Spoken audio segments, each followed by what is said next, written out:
And when I tested it with the meter, it's shorted. It's blown out.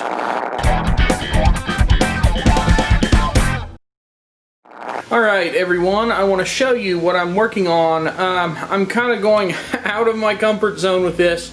I've wanted to fix stuff other than computers for a while. So now I'm working on a 49-inch, I think it's 49-inch, maybe it's not.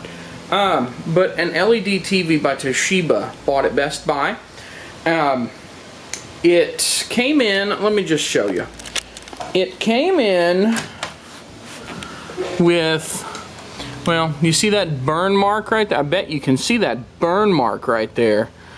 But there's a nice cook mark, right? So over here I have this lovely little power MOSFET that was under that cook mark, and when I tested it with the meter, it's shorted. It's blown out. So something had to blow that MOSFET, right? In theory, at least. I figured it overheated, so I added some wax pads to cool the new one. But yeah, look at all these screws. It's insane. There's so much crap that goes into these TVs.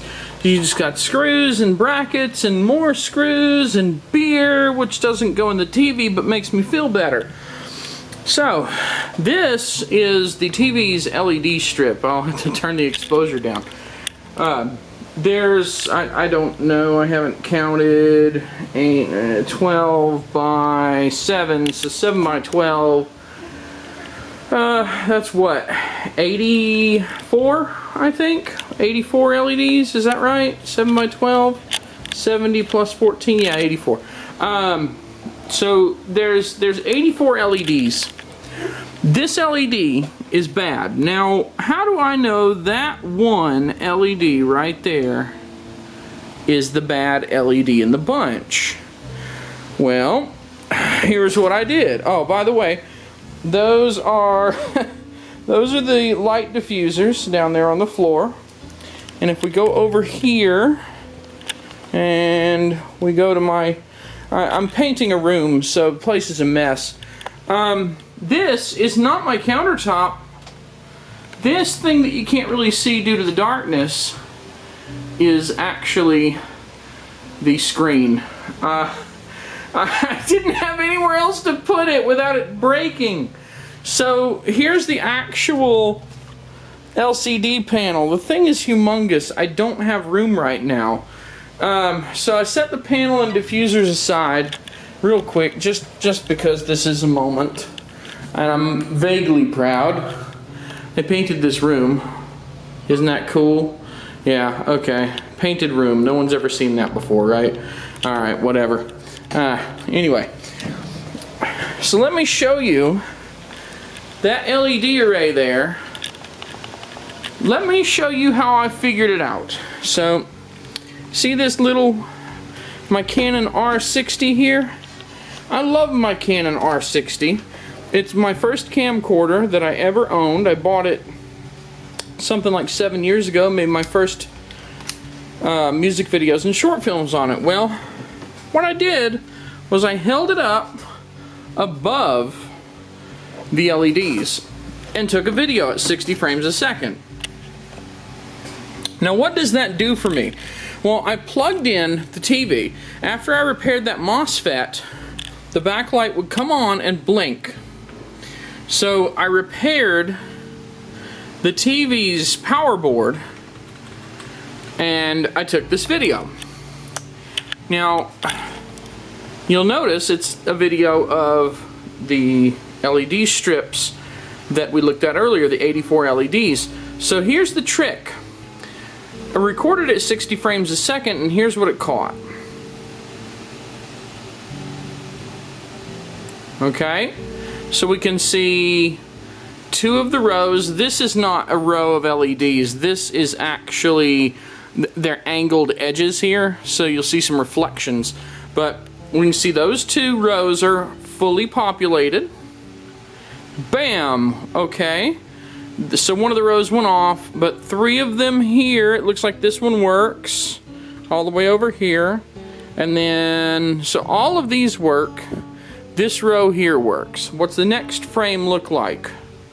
Okay, do you notice something different? One of these things is not like the others. So these work.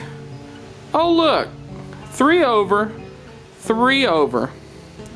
At the 3x3 point, we have a shot LED. So chances are that LED blew out and is shorted or, you know, otherwise messed up, and that probably cooked that MOSFET. So we replaced the MOSFET. Now that LED is going to have to be replaced. But anyway, so I used a video camera to record the LEDs flashing at power on. I had to use manual settings to do this, and that's how I found out the source of our problem was actually this LED, not the power board, which was damaged as a result of this LED. So that is where I am with it. I haven't really figured out, I haven't disassembled further, obviously, so I don't know how to get that LED out of its lens, how to replace it, what LED to replace it with. I probably don't have that LED here, so that's where I stand. But this is part of the process. You know, being able to repair TVs would open up another avenue of income for me.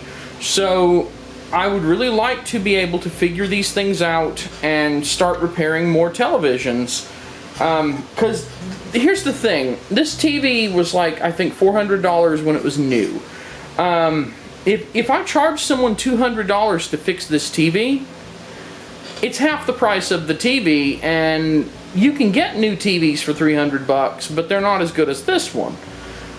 The point is, if I can fix stuff like this, I make more money. You know, anything you can fix, you make more money. So I'm gonna see if I can make it happen. Anyway, that's all I have for now. When I get the room finished, I can start making videos again.